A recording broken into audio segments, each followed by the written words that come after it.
कालमती गांव में एक पत्ता तक नहीं हिल रहा था। बस भयानक गर्मी और मौत जैसा सन्नाटा था। पर सबसे अजीब बात यह थी कि गांव के खेत में गड़ा वह लकड़ी का पुतला हर रात अपने आप एक कदम आगे बढ़ रहा था। इसलिए गांव में खौफ इतना था कि शाम ढलते ही लोग अपने अपने दरवाजे बंद कर लेते थे, क्योंकि किसी ने भी उस पुतले को वहां नहीं गाड़ा था। लोग कहते हैं वह एक रात अचानक जमीन फाड़कर बाहर निकल आया था। लेकिन एक रात गांव के उस सन्नाटे को एक दर्दनाक चीख ने चीर दिया। सुबह एक औरत की लाश उसके घर के बाहर पड़ी मिली। उसका शरीर बिल्कुल नीला पड़ चुका था, जैसे किसी ने उसके जिस्म का सारा खून चूस लिया हो। और उस दिन से रात होते ही गांव में कुत्तों के रोने की आवाजें गूंजने लगी। लोग डर के मारे रात भर सो नहीं पाते थे, क्योंकि हर रात उन्हें अपने बंद दरवाजों के बाहर से अजीब अजीब आवाजें सुनाई देने लगी थी। लोग अपने बच्चों को सीने से लगाए अंधेरे में थर थर कांपते रहते, लेकिन फिर भी सुबह होते ही किसी न किसी की लाश मिलती थी और उनके चेहरों पर डर साफ दिखाई देता था। इसलिए गांव वालों का डर अब भयानक दहशत में बदल चुका था। ऐसा लगने लगा था जैसे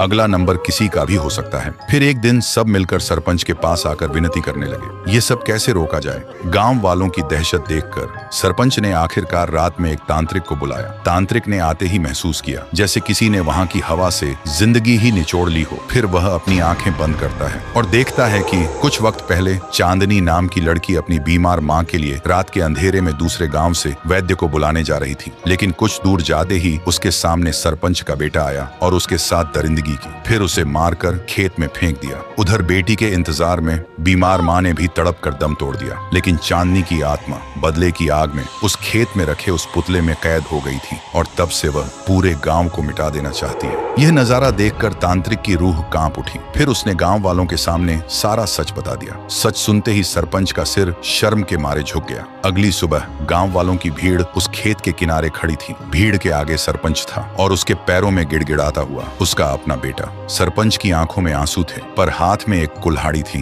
तभी उसने एक झटके में अपने ही बेटे का सिर धड़ से अलग कर दिया। खून के छींटे सीधा उस पुतले पर जा गिरे और सरपंच घुटनों के बल जमीन पर गिरकर रोते हुए बोला, तेरा बदला पूरा हुआ चांदनी। इस पापी खून से अपनी प्यास बुझा ले और इस गांव को बख्श दे। तभी आसमान का रंग बदल गया और देखते ही देखते वह पूरा पुतला राख बनकर हवा में उड़ गया। उस दिन के बाद से कालमती गांव में मौत का सिलसिला तो रुक गया था, लेकिन उस खेत की तरफ जाने की हिम्मत आज भी कोई नहीं करता। तो दोस्तों, बुरे काम का अंजाम हमेशा बुरा ही होता है। आप अपने पाप दुनिया से तो छुपा सकते हैं, लेकिन ऊपर वाले से कभी नहीं छुपा सकते।